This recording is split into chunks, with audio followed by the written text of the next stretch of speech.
Yeah. All right. Welcome to B&D Talk Sports Podcast with your boys Butch and Dominic. Go ahead. Well, Go ahead. oh, damn. Welcome to B&D Talk Sports Podcast with your boys Butch and Dominic. This is episode 34 of the podcast.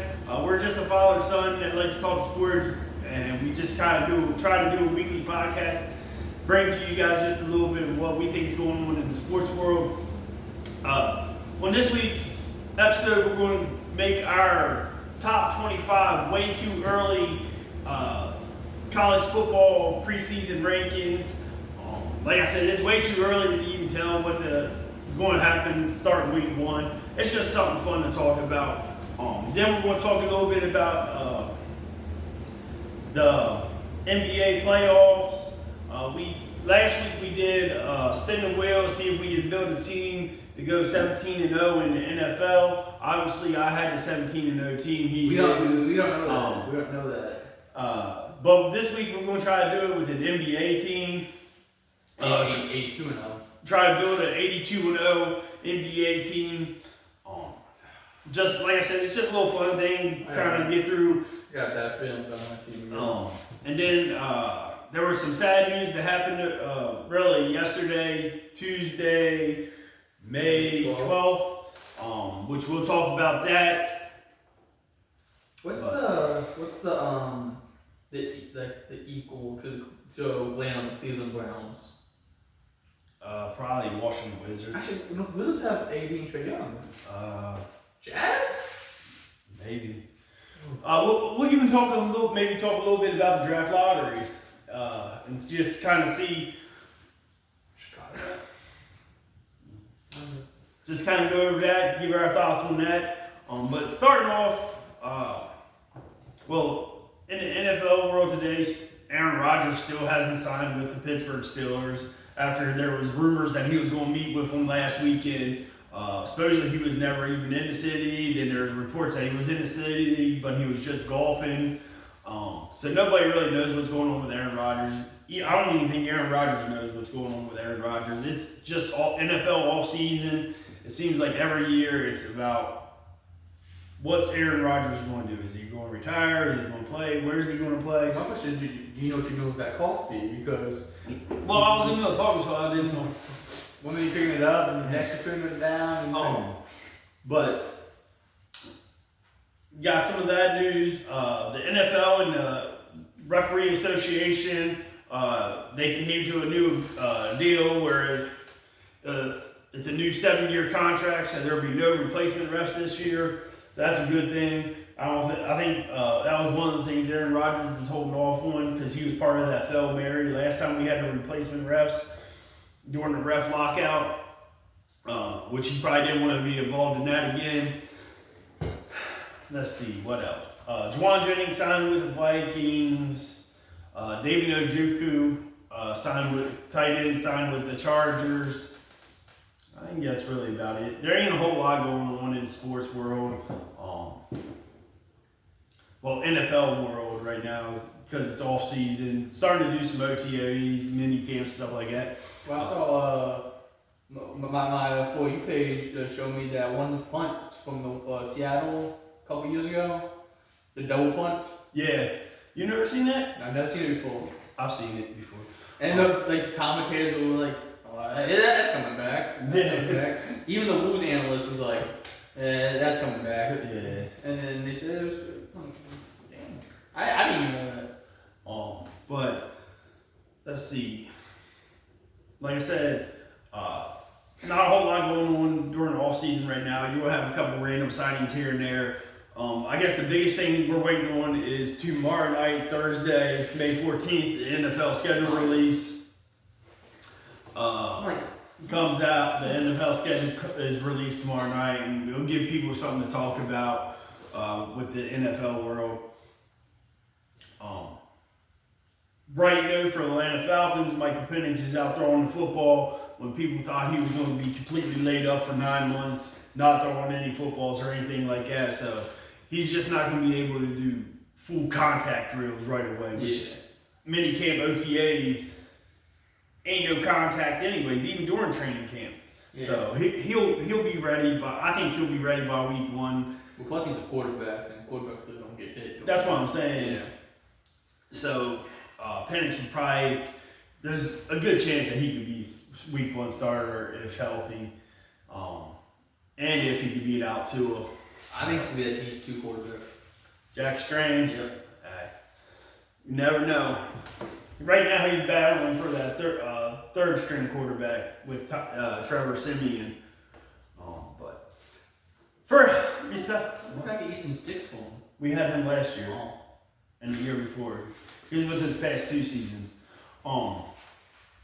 But starting off with the top 25 way too early preseason rankings for college football 2026 season. Coming in at number 25, I got Arizona State. They lost some star power, but the response was aggressive. Miller Harris will help replace receiver production. Miller Harris? Yeah. So Harris? Omar Miller and Reed Harris, plus 20 other additional portal. They still have their coach Kenny Dillingham. You confused me because you said Miller Harris. Like I said Miller and Harris. You didn't. I heard Miller Harris. I'm like, replacing some of the key star players that they lost. Sam Levitt hit the transfer portal, went to LSU. Jordan Tyson, Keith Abney II, both went in the NFL draft. Raleigh Brown, I believe he's also in the draft. But like I said, this is way too early predictions, but this is just what I'm thinking. Coming in, I got number 24. Is James Franklin in the Virginia Tech Hokies. James Franklin was fired from Penn State last year into the season. He comes into Virginia Tech with an opportunity to rebuild Virginia Tech and have it take a chance to get them back to their winning ways that they used to be known for. They lost a couple players to the transfer portal, but they also brought back a couple key players, and then they also brought in some new additional players, like quarterback Ethan Grottemeyer that was with James Franklin at Penn State. They brought in added a lot of Power 4 talent from other programs that was in the transfer portal. So I got them coming in at number 24. 23 is Florida. They lost DJ Lagway, a couple other guys. They was able to retain some of their talent. They had a kind of an up and down season last year after being projected to be a little bit better. Can they get their way back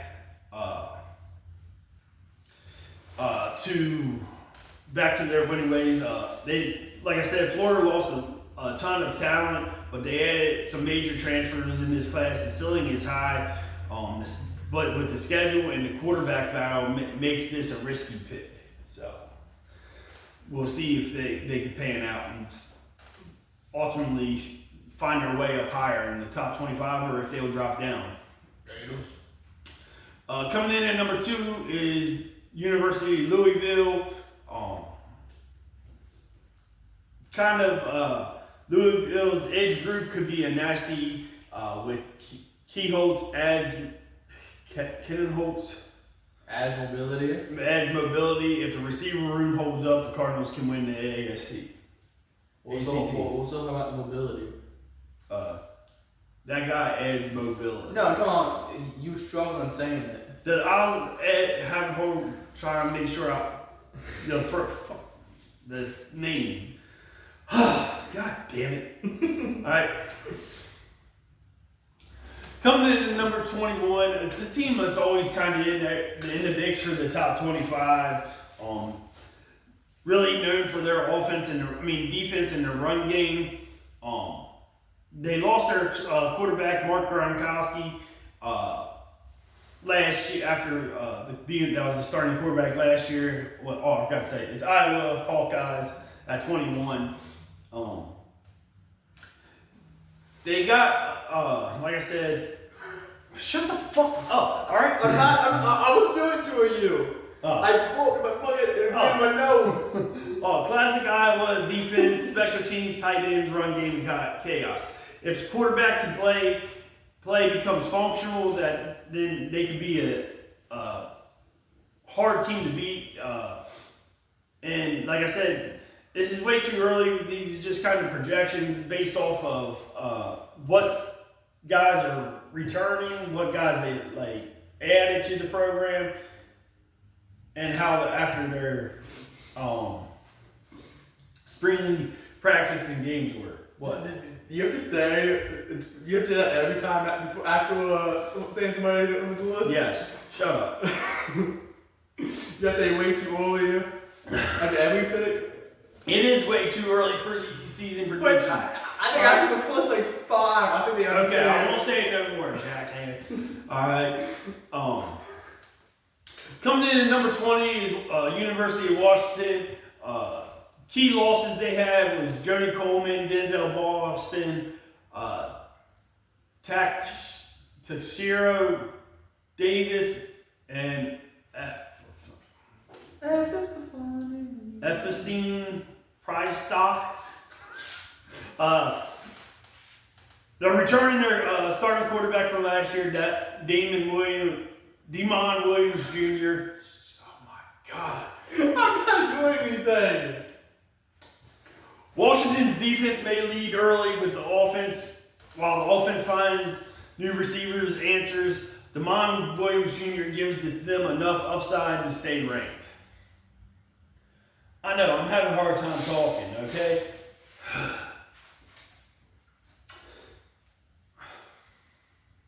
Coming in at number 19 is University of Tennessee. What was that? I didn't even do anything that time. They lost their starting quarterback, wide receiver, lost 2 of their starting corners in Dramon McCoy and Colton Hood. Oh, excuse me. But the volunteer vows are lower because of quarterback uncertainty, but Jim Knowles can raise their defensive floor fast that they can jump with the steady quarterback play.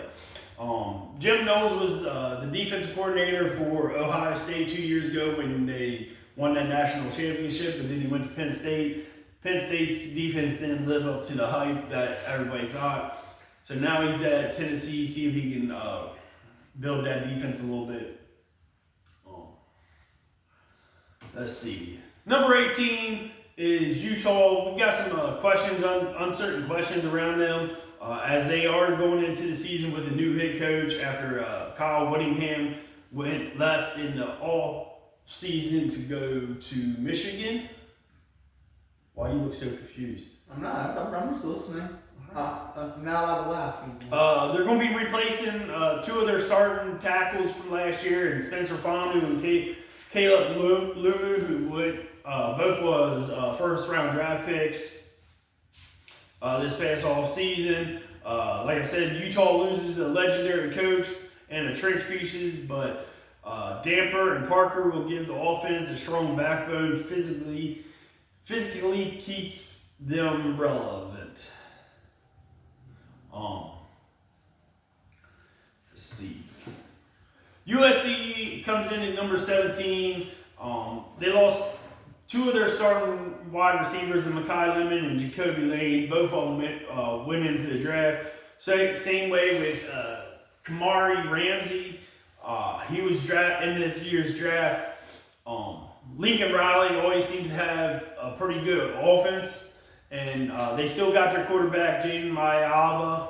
And really it's just finding out if he can find connections with one of these other younger receivers that's going to be taking over the role of Mekhi Lemon and Jacoby Lane.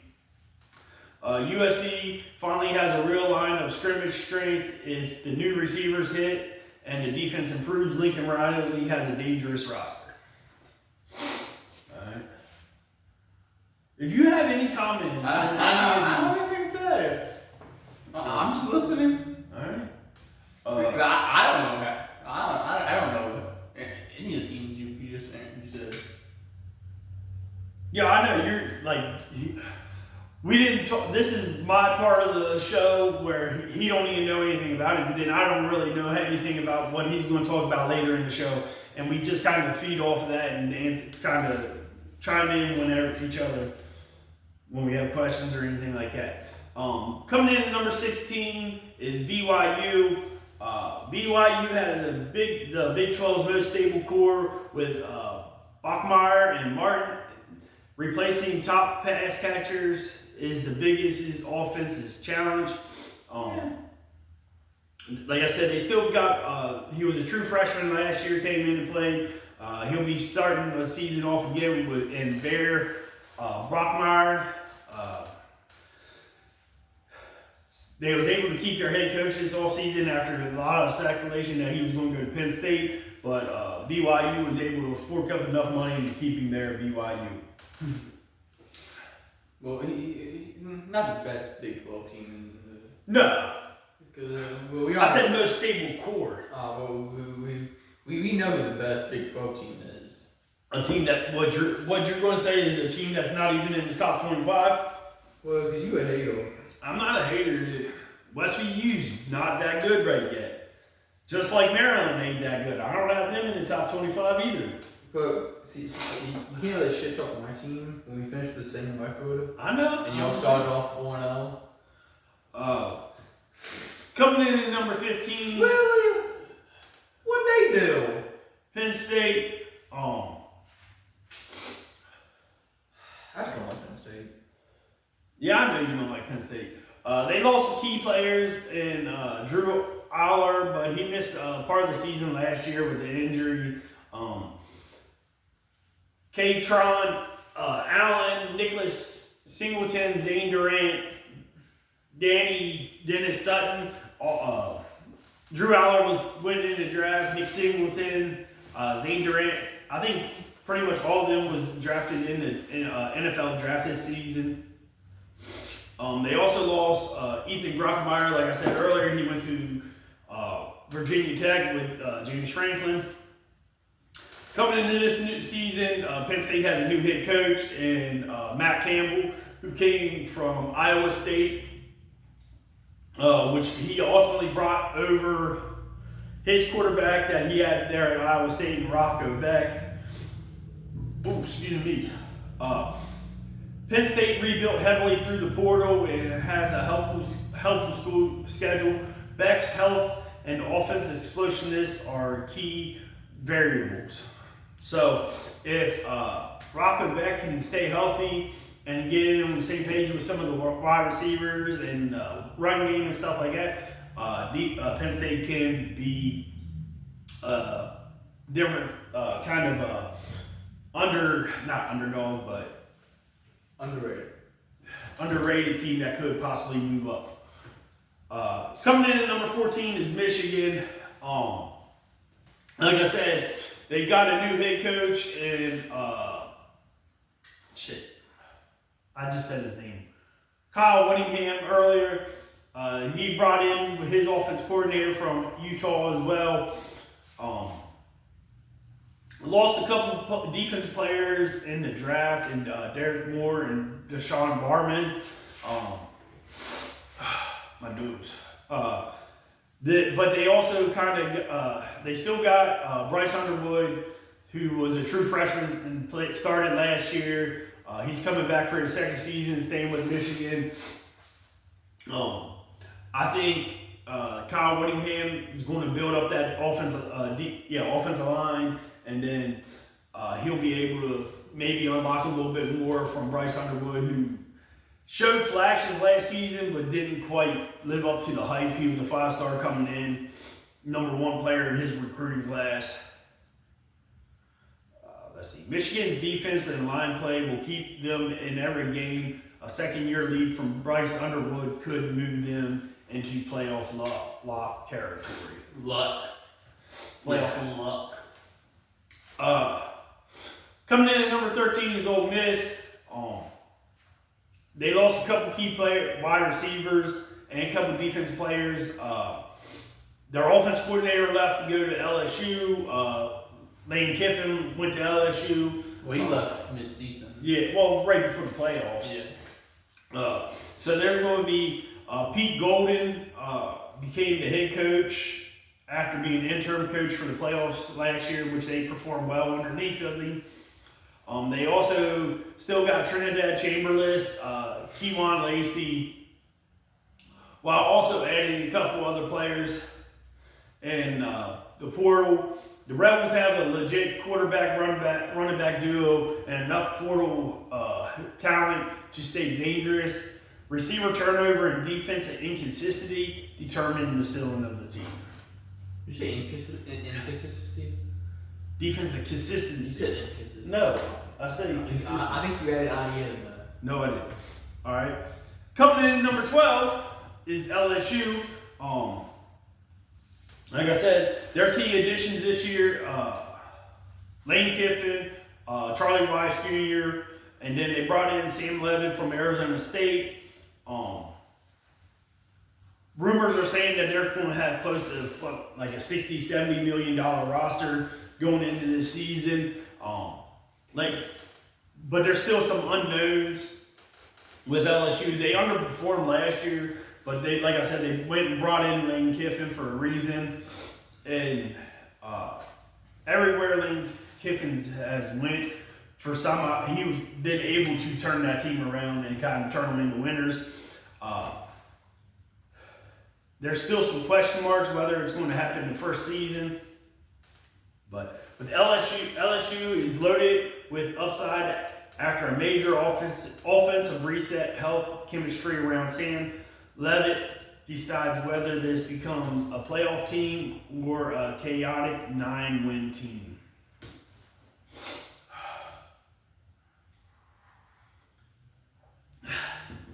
All right. Coming in at number 11 is Oklahoma Sooners.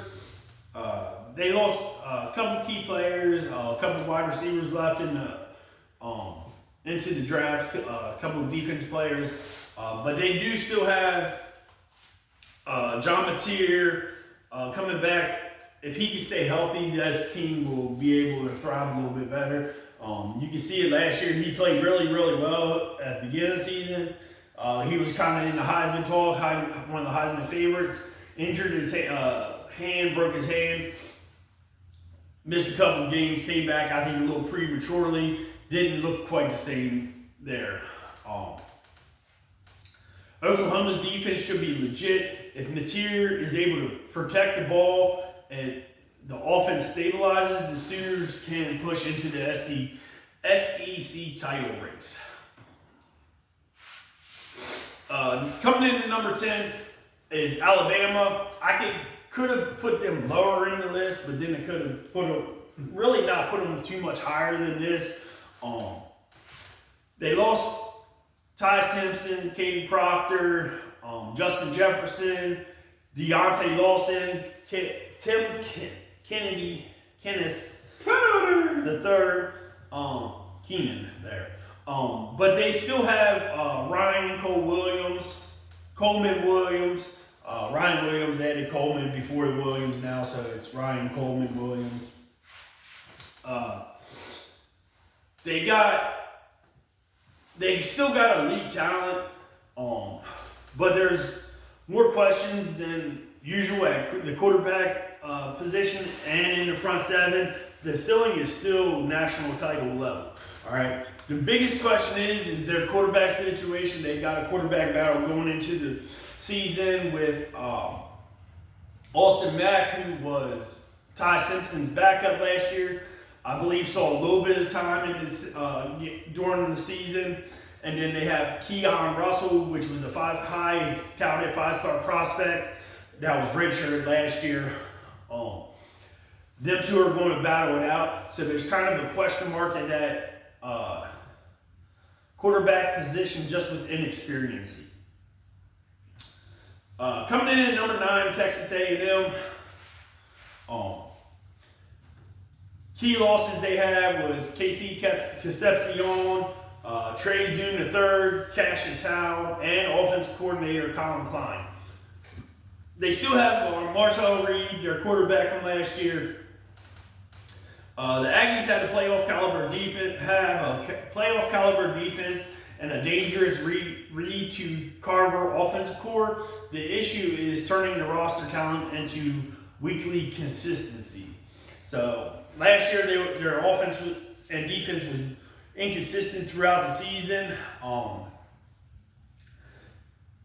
Pretty much went undefeated most of the season, ended up losing one game, made it into the playoffs, and I ain't gonna say the score don't show that how bad they were beaten by Miami, but because it was 13-10, I believe it was a low scoring game. But Miami's defense just manhandled their offensive line. Marcel Reed couldn't do anything with the ball. 10-3. 10-3. So, like I said, it was a very low-scoring game. That ultimately Miami went on their national championship run, where they ultimately lost to Indiana. But, like I said, if their play can be consistent, offensive and defense, they can be a threat for the playoff to make it to the playoffs even further this time. They'll have a little bit more experience going into it. Coming in at number 8, Texas Tech Red Raiders. I currently have them a little bit higher in the rankings just because of the uncertainty of Brandon Sorsby, the quarterback that they paid for to come in the transfer portal, that entered himself into rehab for sports gambling. So it's kind of a unforeseen thing. They do have a backup quarterback that played some last season that looked pretty good in a couple games that he played, in Will Hampton.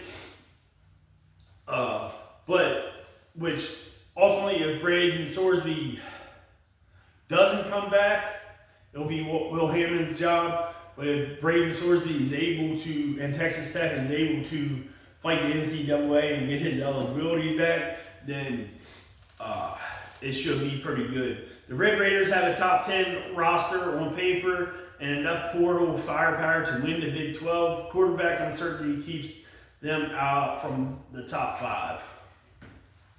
All right, coming in at number 7 is Miami, the runner-ups of the national championship last year.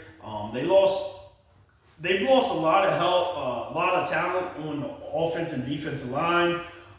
Losing both starting tackles, losing both edge rushers in the draft. But they do bring in some key players through the transfer portal. Carson Beck was drafted in the 3rd round. Francis Malioga, Ruben Bain, Keem Mesidor, even C.J. Daniels, and then I forget the dude's name, first name, but Malachi Bell, that was their left tackle. So they're going to be having 2 new offensive tackles while also replacing 2 edge rushers. They still have Malachi Tony, who was a true freshman last year. He kind of shined really throughout the playoffs. Mark Fletcher Jr., running back. They brought in quarterback Darian Mesa from Duke to fill that role at Carson Beck left. Miami's offense can be elite again with Mesa, Tony, and Barkwright and Fletcher. Replacing Bain and Mesidor up front is the big defensive question. Coming in at number 6 is your national champions from last year. It's Indiana Hoosiers. They lost a lot of talent in the draft this year. With Mendoza going number 1 overall, they lost 2 wide receivers. They lost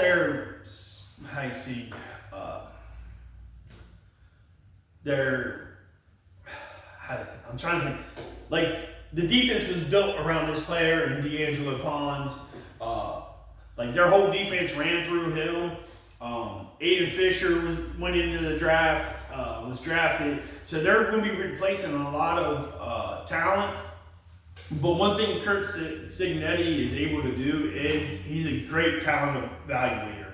So he might be losing guys, but he can replace them, and he's a big culture guy. He brought in Josh Hoover, quarterback in TCU, Nick Marsh, wide receiver from Michigan. After an unbeaten title season, Indiana deserves the respects. Josh Hoover plays in Mendoza is the swing factor, but Kurt Signetti has earned the trust of a lot of people. So I could, if there wasn't quite, the uncertainty how the quarterback play is going to be, and then if he's going to be able to refill that culture and with his type of guys after losing so many in the draft. And then coming in number 5, a lot of these ones that I have above Indiana is just because they have returning quarterbacks, returning key pieces. Texas is coming in at number 5. They were underwhelming last year. Arch Manning, the expectation on him was, I think, way too high for someone who only really started a couple games.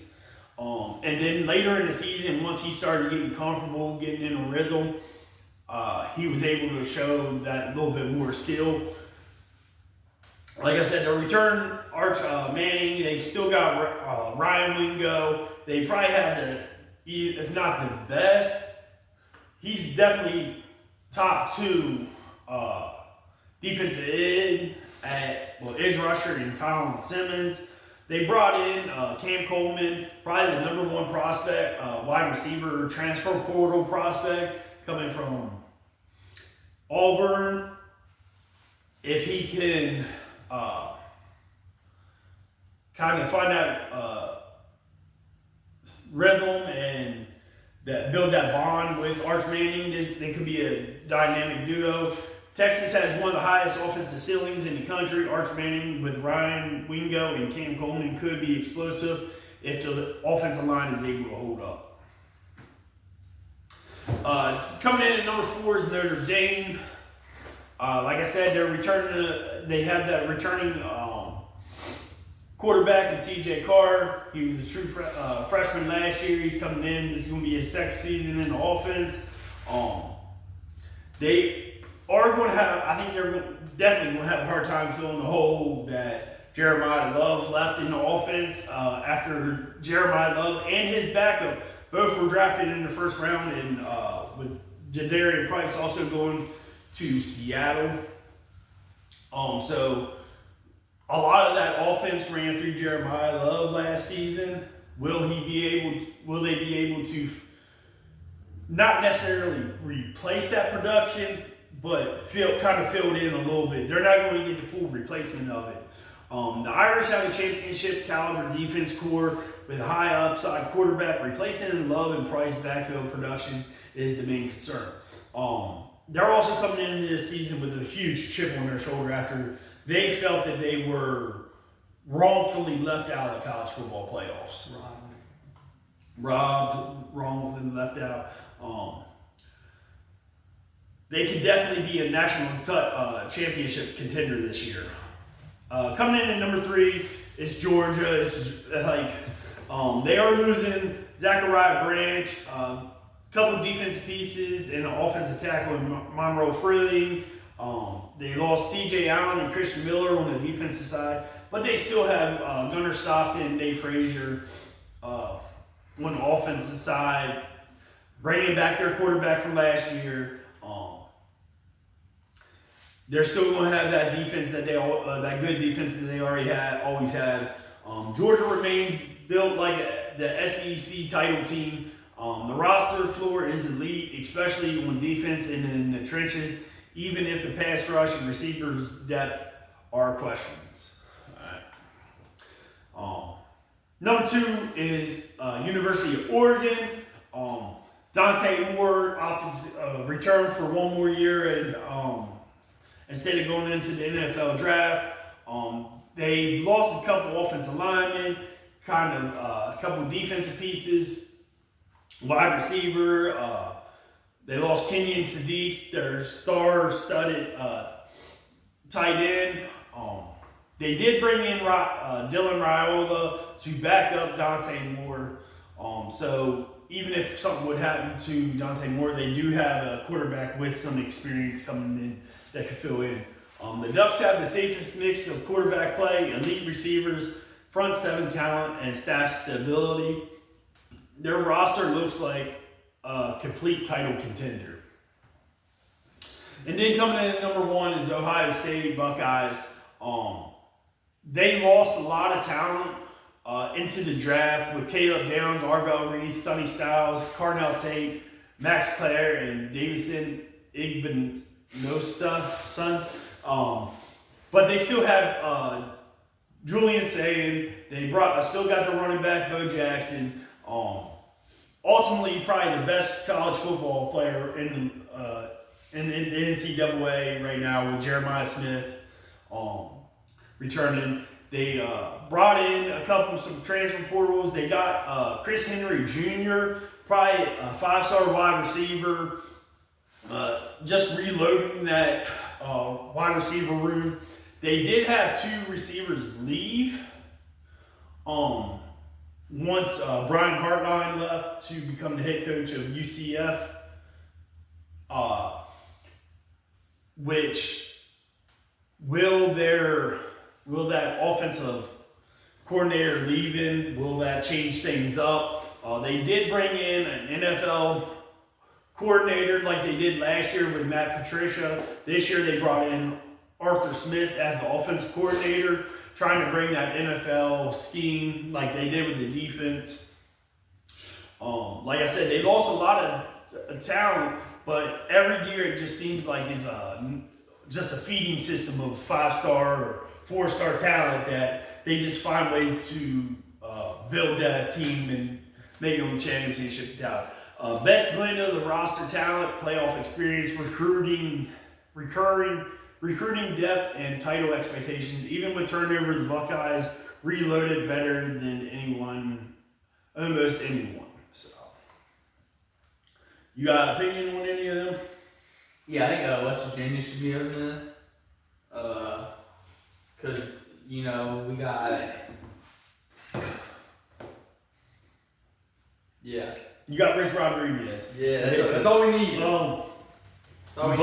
Like I said, this is just way too early. 2026 preseason rankings. It can definitely change by the time August comes.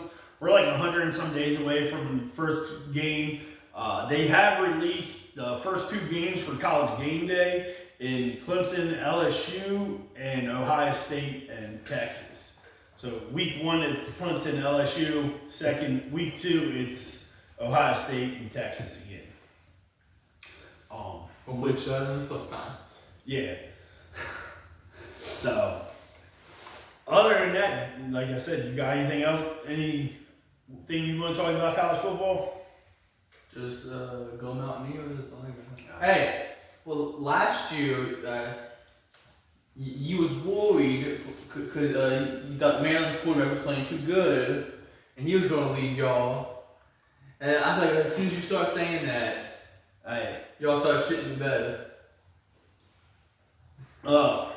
Maryland was funded a little bit more money to go after players in the transfer portal and try to build that roster again. So it's doing good. I don't know. Malik Washington didn't look bad last year. Well, it's just all the other talent. Well, you thought y'all were going to make the playoffs after starting 4-0, and then y'all didn't win a single game after that. I didn't think we was going to make playoffs. I thought we was going to do better than what we did. At least my team was trash the entire season. We knew we was going to be trash in game 1. But, and then we had Sky Fox his first game beat Houston, and I'm thinking, oh shit, this dude's like future and shit. So hey, but at least I knew my team was trash after week 1. You had to get your hopes up for 4 weeks. what can I say? Kind of fun with the Falcons. Yeah, this is the thing with my teams. Start 6-3. I get so proud of them. Like I feel like they're doing good, and then they just let me down.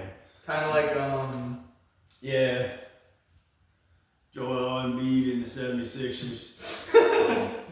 But like I said, that's about it on the college football talk. Ultimately, throughout this off season, until college football starts, I'm going to start taking a deeper dive, looking into some of each conference for college football, and just kind of making projections on the conference play. We'll start with the lower conferences and then work our way up to the major conference, the Power Four. But other than that, that's about it for college football. Now we're going to move on to the NBA and the NBA playoffs. Alright. So, hey, there's one thing. Start off, kind of we'll go ahead and I'll just go ahead and rip the Band-Aid off, get it out of the way. 76ers got swept by the New York Knicks in the second round of the playoffs. Also, we kind of went and fired, 76ers fired their president of basketball operations, pretty much their GM, Darren Maroney. I'll be honest, that's not what I thought you were going with it. I thought you were going with the other thing. What, your goat getting swept? No, it's not. No. Well, you said, we're going with the Band-Aid off. I'm like, oh, what? I thought we were saving that for last. No, that's still going to be last. But like you said, Sixers, they didn't just get swept. They got deep cleaned. Y'all had one game where you kept within 10 points. Ultimately, I think I'm not going to make excuses. Knicks were a better team. Let me guess. Joel Embiid was fully healthy. No, I think ultimately that deep 7-game series with Celtics, that long series with Celtics, and then the way they play, it just looked like they would play good the first 3 quarters, except for the game 4. And then ultimately, like that fourth quarter, it was just like they were gassed and like they couldn't handle that flow and pace of the game. Because fourth quarter, Maxey couldn't make shit. Edgecombe couldn't make anything. Even Paul George. And then Embiid, like when Embiid got into the game, like the pace slowed down a little bit, but it's just like I said. I think the Celtics, Knicks were just too much. They were all obviously a better team. And they couldn't miss. Yeah, that too. But, well, it's okay. Maxey won't even be on the team next year, so that's okay. Yeah, he will be. No, he won't be. Yes, he will be. Alright, but on the other side of the East, the Pistons and Cleveland's tied at 2 apiece. Pistons won the first 2. Cleveland won the last 2. They played today at 8. So you got any predictions on that one? It's back in Detroit. I'll give Detroit this one. So I think Detroit will take it up 3-2. You think just at least the game's gonna be a home team win? That's the way it's pretty much been going. And like the Cavaliers are 6-0 at home so far in the playoffs, and not doing very good on the road. So yeah, we'll be ready to come on the Sixers. The floppers and the refs swept the Lakers 4-0. Not my goat. I mean, you can't do much when you look at the Thunder and you get a foul called on you. But that's just the NBA nowadays. You can't even look at SGA. There is a flopping issue in the league. And it's SGA problem. like they need to. It's throughout the league. There's flopping going on. I think last week I said I didn't think it was that much of a flopping issue, but there is a flopping issue in the league, and they're not even trying to hide the flopping. I heard last week when you said it, it was before the Sixers got eliminated. Yeah. And now the Sixers eliminated. Oh yeah, there's a flopping issue. it's just like, I don't know. You trying to stay on the left's good side for that too? Yeah, well, it didn't happen. Fucking Danhausen fucking took the curse off of the Knicks, and now they're unfucking beatable. They haven't lost a game since. I know. What, 7-0, 6 straight? Yeah. Shit. Yeah. I mean, well, I have a feeling it might be Thunder Knicks championship. Because, well, Thunder haven't lost a game yet in the playoffs. Yeah. Until the probably game ready to lose because the game ready to run to my champion, the team I chose to win. The Spurs. Wembanyama. Well, the Spurs got to get past the Timberwolves. We'll just have Wemby stop throwing elbows. It's funny how he got ejected from the game the other night for throwing an elbow, and he didn't even know what ejected was. It wasn't. I'm telling you, he's an alien. He doesn't know language. Do you feel that he should have been suspended, or you think the being ejected? No, it's terrible for the ratings. Favorable for the ratings? Yeah. Yeah. That's what I think. But it's also his first time, like, he hasn't been in any other trouble, like... He's just been watching a lot of wrestling lately, and he was trying to hit a hidden blade. So he's trying to... He learned from the Joel Embiid. Joel Embiid was knocked that one dude out, celebrating I think a foul call or bucket maybe. Yeah. So, almost knocked. I was long for the ball. Yeah. It was knocked his ass out. But then on the other side, well, let me ask you another question. If Luka plays, do you think it's a different series? Yeah, I think it would have been a different series. Really, do you want to go? I do got a question. No, God. No, we can do it after the San Antonio. Just go ahead and do it. Do you think this is it for LeBron? No.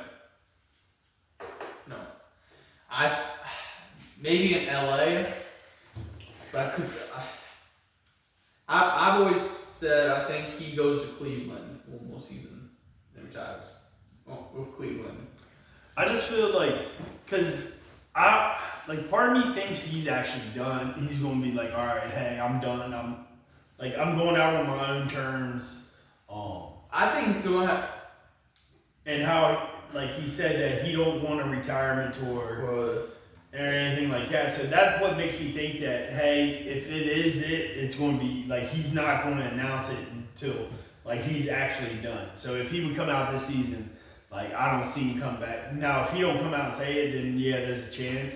But the waiting stuff was his retirement tour. I know, but I just feel like I know he says he doesn't want a retirement tour, but I have a feeling him and Blondie's gonna go to Cleveland. I just feel that he's not going to, how you say it? I can see him retiring, just saying, hey, I'm done. But then I also can see him like, hey, I don't want to go out the way we did. Getting swept. But he's been swept before. So it's like, that's one thing Jordan was never happened to Jordan, but do we need to talk about his Wizards days? He didn't make playoffs then. My point's out. But like, do we need to mention his Wizards days? But then again, like, can't get swept if you don't make it. Like LeBron coming out saying how he's played a role this season that he's never played. He was the third option on the team. And then when it came down to it, he had to go back to that original option. Like, I just feel that part of me feels that he is actually, hey, I'm done. I want to spend more time with the kids. No, I mean, he spends the time with his kid every day. Well, not all of his kids. Technically.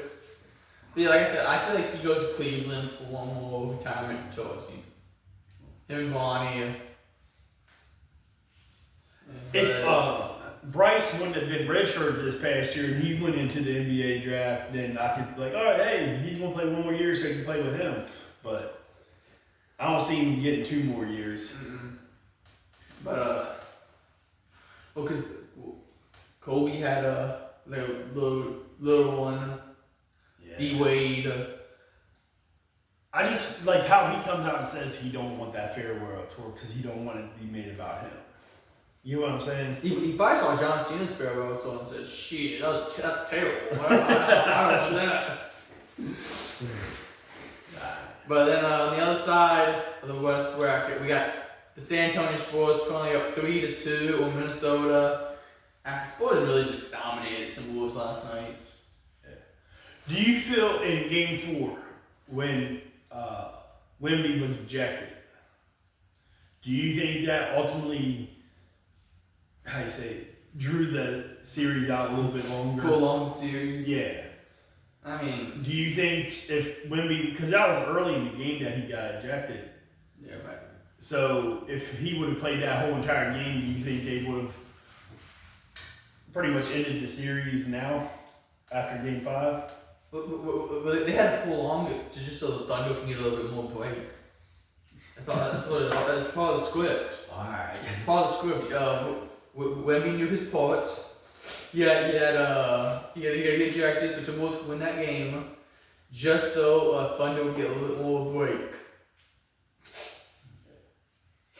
Every team needs a break for the Sixers.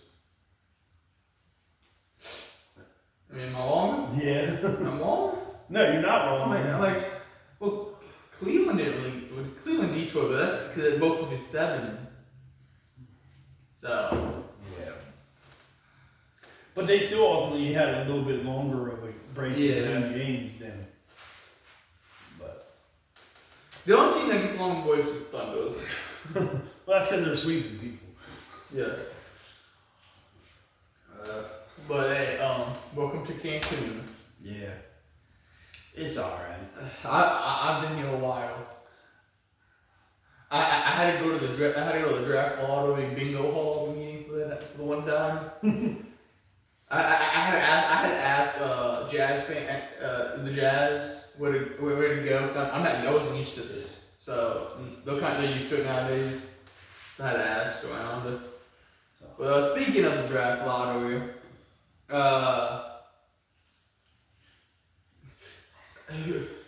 I feel bad for the Pacers. Yeah, well, their GM came out and said like they kind of knew there was a chance of this happening, but if and he was like, if you really look at it, like the guys that are the top prospects in this draft aren't a center. None of them are really a center. Yeah. So and they needed some type of center, so they feel that they used that top pick to get Zubac. Yeah. So like they could have went into the season not knowing if they might not even got a good center that they actually liked and stuff like that. So like I could see like people's like you do feel bad for them, but then it's also like they're okay with it. Yeah. Let's see. We got Hornets didn't move at all. Miami didn't move. Shame. We should have moved at least the top 4. Thank God the Thunder didn't move up. No, they did not. They did not need. Everyone was afraid they was going to. Golden State didn't move up. It's good for that. And Milwaukee didn't move up. So the bottom 5 all stayed the same. And then it was supposed to be Chicago. Chicago moved up to the top 4. So then it was Dallas who went down a spot. Hawks went down to 8. The Kings was projected 5th. They finished 7th. Brooklyn Nets was projected top 3. Yeah. 4th place. And they finished 6th. And then Pacers was projected 3rd or 2nd. And they got fucked. They got the 5th pick because it was a top 4 protected. And they didn't. I mean, they probably would have liked to do that, get Zubac, and then get a top 4 pick anyways. But, yeah. And then Chicago, probably my biggest one was Chicago. They'll probably find a way to shit the bed. 3rd, Memphis. They moved up. They was projected 6th, I think. And then Utah moved up 2 spots to get 2nd. And then the Washington Wizards finally won something. and got the number 1 overall pick. Yes. That AJ Bias, he didn't look too happy about the Wizards getting. I mean, it's the Wizards. Would you be happier? But also, he's from BYU. He's from the Utah. He probably would have wanted Utah Jazz to get that number 1 pick. Yeah. But there's still ways Yeah. that he could end up in Utah. Yeah, Darren Peterson could go 1. Yeah. And then Washington has AD. Trae Young is a player option this season. They got young talent, and they get the number 1 pick. Wizards. What? So they got AD, which he's kind of a forward center. Yeah. Who do you think would? Do you think it would be a better fit with the AJ or Darren? Either way. Because they're both guards, ain't they? Yeah. I'll go Peterson just because AJ doesn't want to be there. So. And then Philly don't have a pick until 22. Yeah, I know. So. Hey, we've been lucky to find some good players a little bit later in the draft. I mean, you would have had the 17th pick, but you gave that to OKC. Yeah.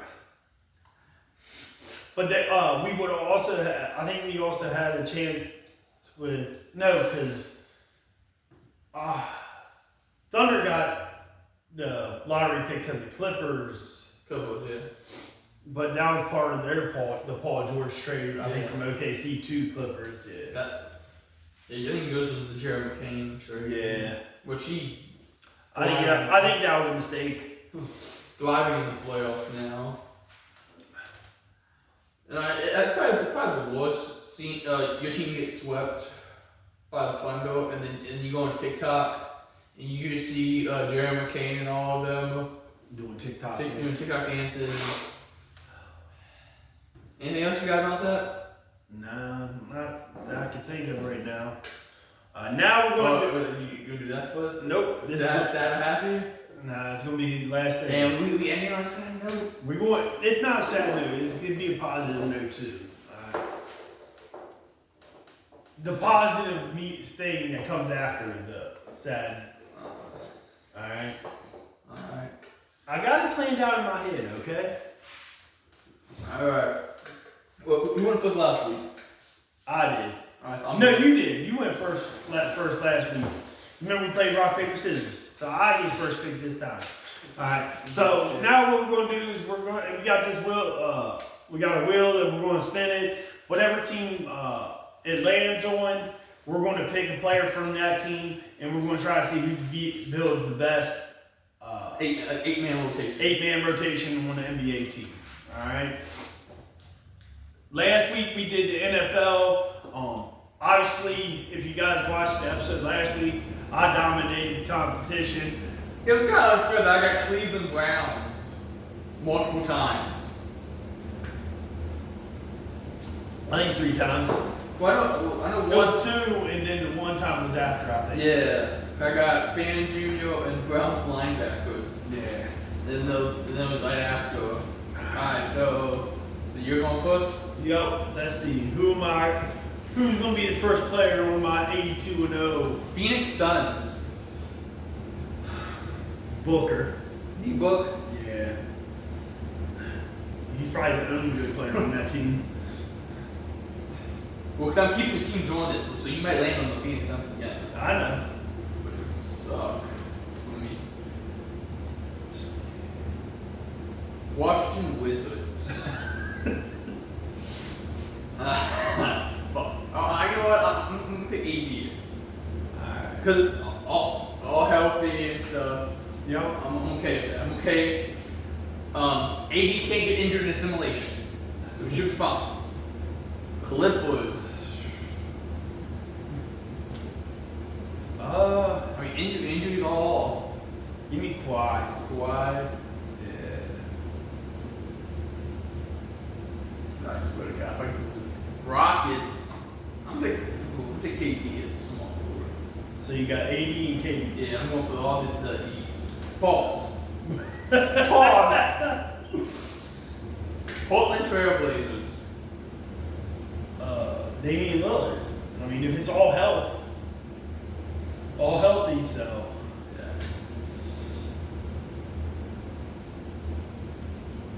Oh my God. Utah Jazz. I'm gonna take Lloyd Martin as my sixth man. Alright. I don't even think I spelled that correctly, but I even said I'm like Portland Trailblazers again. I'm like, what's the Shit.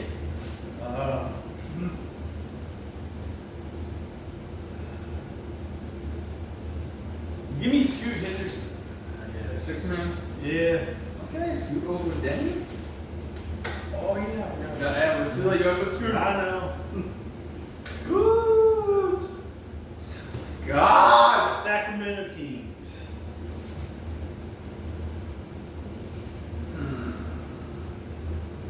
You got some bonus. I know, but I'm thinking about whether I put him at center or set the bench.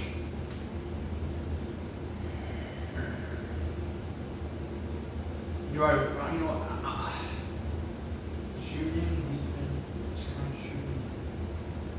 I'm gonna put him at center. I'm gonna risk it. Alright. Damn, I need some guards. You got Orlando Magic. Give me Paulo. Hello. Hello.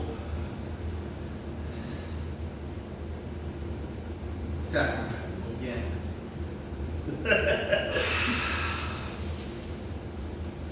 I'm gonna take them all. Oh shit. I'll say, take them Conte. Conte, what's your name? Yeah, I guess. Oh, damn, okay. If we're going Conte, then I'll go with them all. Mark DeRozan. And then if we was from Klein, Russell Westbrook. We're going Conte. Shit! Minnesota. You take Rudy? Now give me Ant. Off the bench? Yeah, Ant coming off the bench. Gotta build that depth.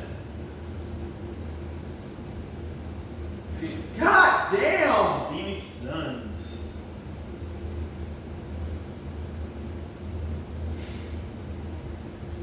You know what?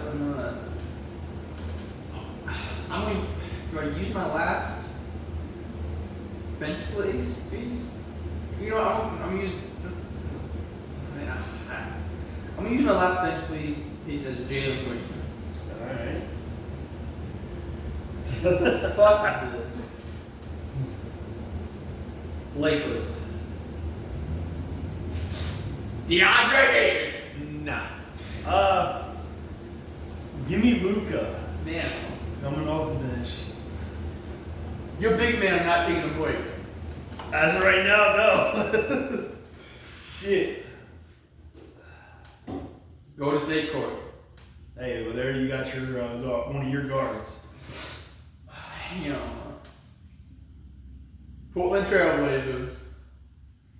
Is it Donovan Cleveland. Kingland? Yeah.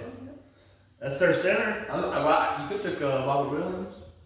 Nah, I'll take Donovan. All right, so that's your team. You happy with it? Depends on what I get this hospital. He got Sacramento Kings again. Oh shit. Zach Levine. Zach Levine. Are you happy with your team? I mean, it's not a bad team. I got a backup. Lloyd Mark can play the 4-5. DeMar can play 3-4-2. Jalen Green can play the guard position. I got backup that quality. Yeah. God damn it. You got 3 Kings. I got 3 Portland Trailblazers. I got 3 Sacramento Kings, a Utah Jazz, a Washington Wizard. Besides Jalen Green on KD, I don't think any of my teams made playoffs. So I definitely think I won. Uh, Corey, Levine, KD, AD, Sabonis. Because Levine plays in defense on deep book. I mean, I got some shooters. Yeah. I don't think either of us are going 82-0 on this. It's kind of hard to go 82-0 when you stuck at Sacramento. You got it. I thought we were going to them again. But let us know who you think we got the better roster. Dominic got Steph Curry, Zach Levine, Kevin Durant, AD, and Anthony Davis, and Sabonis my starters. Lloyd Markkanen, DeMar DeRozan, and Jalen Green off the bench. Alright, and then I got Dame Lillard, Devin Booker, Kawhi Leonard, Paolo Banchero, Donovan Klingeman as my starting five, and then coming off the bench is Scoot Henderson, Anthony Edwards, and Luka Doncic. So I think I got the better bench, but I don't think either of us are going undefeated. But other than that, shit, be lucky to make the play. I think I could at least make the playoffs. I think I could too. Corey, KD is big man. I'll be doing a lot of small man lineup. Actually, like I like my lineup against you. Yeah. Because AD and Sabonis, and then Brandon Lloyd Markkanen off the bench. Which one of you three players is guarding Lloyd Markkanen? Probably Ant. Well, I mean, you could always do bring Paolo out for a little bit and keep playing him in. So. Yeah. Or have Kawhi play power forward. But last thing we're going to talk about, there's some sad news in the NBA world yesterday, Wednesday. Yes, it was Tuesday. Tuesday, May 12th. The news broke during the day that Memphis Grizzlies forward Brandon Clark has died at the age of 29. How do you say? There's a young man lost his life at a young age. He had so much more life to live ahead of him. The details of his death aren't really coming out yet. Not a lot being said. It's just, even if there was, it's kind of, hey, let's keep our thoughts and prayers for his family. Keep any details or anything that's coming out. Just kind of, for right now, just let his family mourn. Let him get through this hard time. Like I said, keep your thoughts and prayers with his family. Brandon Clark played in 309 games. Was drafted he was drafted by the Memphis Grizzlies in 2019. Ultimately spent his whole entire career with the Grizzlies. Averaged 10 points per game. Let's see. Almost a 0.7 steal, 0.8 block, 1 net, 1.3 assists, 5.5 rebounds. So he was a good role player for the Grizzlies. Like I said, he still had a lot of life to live. He died at the age of 29. This just goes to show that every day is any given day is not given. What's going on today might not be there for you tomorrow, because you never know what tomorrow's going to hold out for you. Key messages, hey, check on your friends, check on your family. You never know what they're going through. A simple phone call or a simple, hey, how you doing, could actually change that person's life. Just check in on your friends, check in on your family. Like I said, a young man lost his life that still had a bright future ahead of him. So, like I said, just keep your thoughts and prayers. Like I said, it's a sad time, but if you look at the message, like the positive message, my positive message is, hey, check on a friend. You never know what they're going through. Be a friend. Say something nice to someone. Ask them how they're doing. You never know. Like I said, you never know. It could change their outlook on life. just shows that someone you're there checking on someone, that person that you care about them, and it might be just that thing to help get them through the next day. But other than that, you got anything? All right. Other than that, we're going to be back again next week with some more NBA talk, playoffs. We'll be into the conference finals by next week. By the time we do the podcast, we'll go over them. We'll talk about if there's any other news that happens in the world, sports world, NFL, college football. Hockey NHL playoffs are going on. I don't know much about what's going on in there because I don't really watch hockey, but hey, I know that the playoffs are going on. But other than that, we're going to get out here for this week. Peace out.